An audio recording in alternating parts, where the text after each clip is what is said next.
everyone. So this will be the part 3 of our lesson in hypothesis testing about population proportion, and this will be your turn activity number 2. Now it is your turn to decide whether to reject or not to reject the null hypothesis. Say we have z as 2.4 and we are given the alpha as 2.01. So these are given. And we have here the table. If we're going to take a look at level of significance, it is 0.01. It implies, since the alpha is 0.01, our level of confidence is 99%.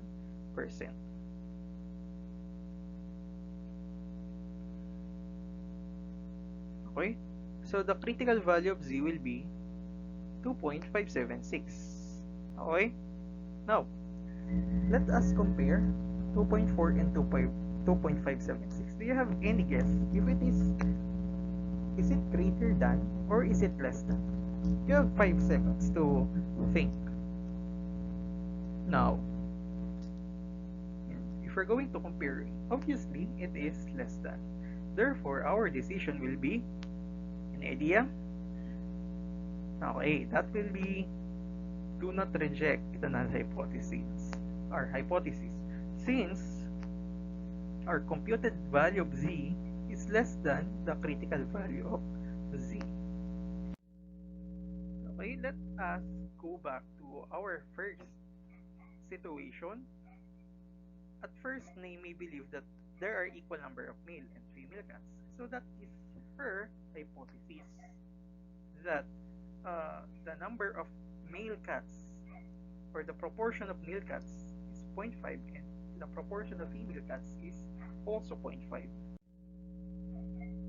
Okay, and as we all know from our given, she obtained 142 cats, and as I have said a while ago or in our previous video, there are 77 male cats.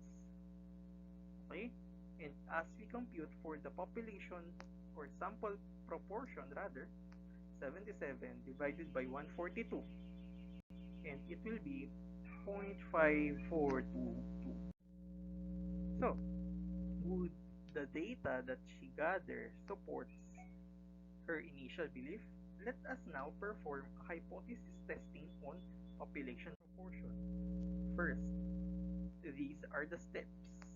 State the null and alternative hypothesis, specify the level of significance, alpha, and the sample size, and we also have to identify the test statistic that we are going to use. We are also to determine the critical region, and we have to state the decision rule. We have to compute for the test statistic, and we have to make a decision and conclusion. So, in our previous video or class, I already discussed these steps in hypothesis testing, and I also gave examples on how to perform hypothesis testing on population mean and for small and large samples. First, state the null and alternative hypothesis. So, very simple. The null hypothesis is the true proportion is equal to the hypothesized proportion. Okay, we initially assume that the proportion, the actual proportion P, is equal to the hypothesized proportion P sub 0. And the alternative hypothesis is the contra, or the opposite rather, of our null hypothesis, which tells us that the true proportion is not equal to the hypothesized proportion. The question here is, what are we going to believe? Specify the level of significance alpha and the sample size, and obviously alpha is 0.05. Okay, if there are no specific or specified level of confidence, it is automatically 0.05, or level of that is the level of significance.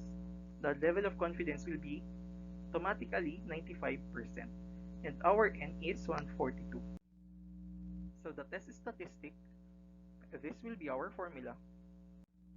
The decision rule, okay, since we are not given or it is not specified the level of significance, okay, the rule of thumb is it will be alpha as 0.05 or level of confidence as 95%, which goes to show that our critical value of z is 1.96.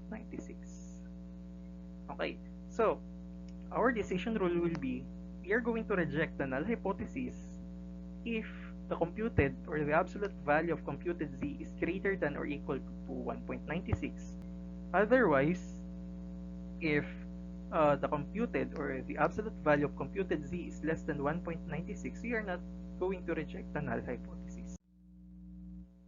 Okay, this one is the critical region. If the computed z falls under the rejection region, then reject. If it does not fall to the rejection region, here at the non-rejection region, we are not to reject. Computation. By substitution, I have here, and as I use my calculator, I have here 1.01 or approximately equal to 1.01. And if we're going to locate 1.01 in our uh, normal curve, we have here 1.01 and it falls under non-rejection region. Therefore, okay, and if we recall our decision rule, we are not going to reject if the absolute value of computed z is less than 1.96. Therefore, since it is less than, the null hypothesis must not be rejected. There is no sufficient evidence to deny the initial belief of Ney that there are equal number of male and female cats. So we cannot say that her belief that there are equal male and female cats, okay, if we cannot deny her claim that there are equal male and female cats. And that will be all for the third part of our video.